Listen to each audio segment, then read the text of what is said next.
প্রথমে টাইপ করতে হবে। সেজন্য তোমাকে মেসেজ অপশনে গিয়ে প্রথমে লিখতে হবে 16222। মেসেজ অপশনে গিয়ে তোমরা প্রথমে লিখবে এসএসসি, এটা ক্যাপিটাল লেটার হবে SSC। এরপরে তোমরা তোমাদের বোর্ডের প্রথম 3 অক্ষর লিখবে। সেক্ষেত্রে তোমার প্রথম অক্ষরটি বড় হাতের হলেই হবে, বাকি দুটি স্মল লেটার হলেও কোনো সমস্যা নেই। যেমন আমি তোমাদেরকে এখানে কুমিল্লা বোর্ডের একটি রেজাল্ট দেখিয়ে দিচ্ছি। COM, এখানে তোমরা CUM অথবা COM যেটাই লিখো দুইটাই সঠিক। এরপরে স্পেস দিয়ে লিখবে তোমাদের যে 6 সংখ্যার রোল, সেই 6 সংখ্যার রোলটি লিখবে। আমি এখানে লিখলাম 38617 এরপরে তোমরা লিখবে 2025 অর্থাৎ 2025। সম্পূর্ণ কিন্তু ইংলিশে লিখতে হবে। এবং তোমরা দেখতে পাচ্ছ SSC লেখার পর কিন্তু একটা স্পেস রয়েছে, এরপর COM, এরপরে স্পেস, এরপরে 6 সংখ্যার রোল নম্বরটি, এরপর স্পেস, এরপর 2025 লিখে এই নম্বরে পাঠিয়ে দিলেই কিন্তু তুমি তোমার রেজাল্টটি পেয়ে যাবে। এবং এটা পাঠাতে হবে অবশ্যই তোমাদের রেজাল্ট প্রকাশিত হওয়ার পর, অর্থাৎ 10টার পর তোমরা এটা পাঠাবে।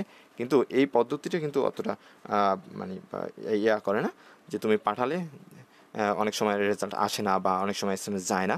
তাই এই পদ্ধতির উপর তোমরা নির্ভরশীল অতটা না করে তোমরা আরও কয়েকটি যে পদ্ধতি রয়েছে অনলাইন পদ্ধতি, সেটা তোমরা অনুসরণ করতে পারো।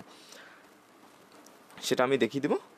তোমরা আমার ডেসক্রিপশন বক্সে দুইটি লিঙ্ক পাবে, সেই দুটি লিঙ্ক থেকে তোমরা দেখতে পারো। প্রথমটি যদি কাজ না করে তোমরা দ্বিতীয়টি ফলো করতে পারো।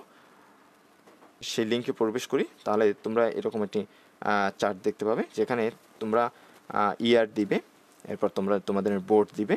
আমি এখানে বোর্ড দিলাম কুমিল্লা, এরপরে এখানে ইয়ার দিলাম 2025, এরপরে তার রোল নম্বরটি লিখলাম, এরপরে তার রেজিস্ট্রেশনটি লিখলাম 10 সংখ্যা। এরপরে এখানে একটা যোগফল দেখতে পাচ্ছ তোমরা, 4 আর 3 7, এই যোগফলটি লিখলাম।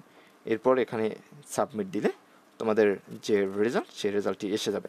এখন বলতে পারো এটা তো আগের রেজাল্ট, অর্থাৎ এই রেজাল্টটি যখন পরিবর্তন হবে তখন এখানে আপডেট করে দেওয়া হবে। এখানে তোমাদের আপডেট যে পরিবর্তিত রেজাল্ট, এই আপডেট রেজাল্টটি এখানে শো করবে। আশা করি তোমরা বুঝতে পেরেছো। এরপরে দ্বিতীয় যে লিঙ্ক রয়েছে, সেই লিঙ্ক থেকেও তোমরা একইভাবে তোমরা তোমাদের বোর্ড চ্যালেঞ্জ রেজাল্ট দেখতে পারো। সেটা আমি দেখিয়ে দিচ্ছি। তোমরা দ্বিতীয় যে লিঙ্ক রয়েছে, সেই লিঙ্কে প্রবেশ করলে এরকম তোমরা একটি চার্টে দেখতে পাবে।